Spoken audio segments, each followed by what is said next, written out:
Sa videong ito, tatalakayin natin ang kwento ng pagbagsak ni Haring Solomon. Ito ay nagsimula sa kanyang maayos na panunungkulan bilang hari ng Israel.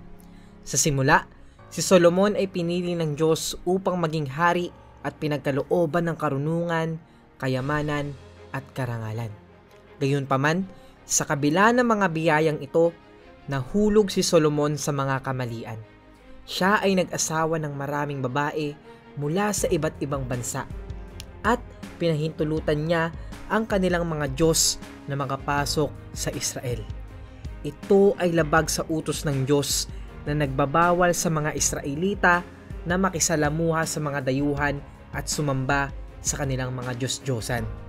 Bukod dito, si Solomon ay nagpakita ng kasakiman at pag-aaksaya sa kayamanan. Nagpatayo siya ng maraming gusali at naglunsad ng mga proyekto. Ang kanyang kasakiman at hindi paggalang sa mga utos ng Diyos at hindi pagsunod dito ay nagdulot ng puot at galit ng Diyos para sa kanya. Bilang resulta, nagpadala ang Diyos na upang ipahayag ang parusa sa kay Solomon at sa kanyang angkan.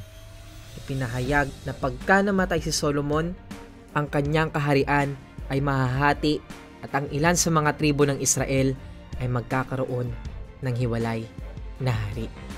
Sa huli, matapos ang kamatay ni Solomon, ang kanyang mga anak ay nagtulak ng kaguluhan at pagkakabahabahagi ng kaharian.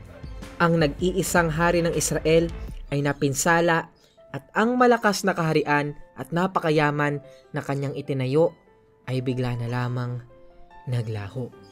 Ang pagbagsak ni Solomon ay nagpapakita ng epekto ng kasakiman, kawalang katapatan at paglabag sa mga utos ng Diyos. Maraming salamat sa pakikinig sa ating kwento ngayon.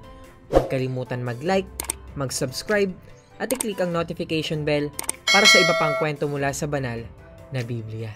Hanggang sa susunod na kwento, pagpalain kayo ng Diyos.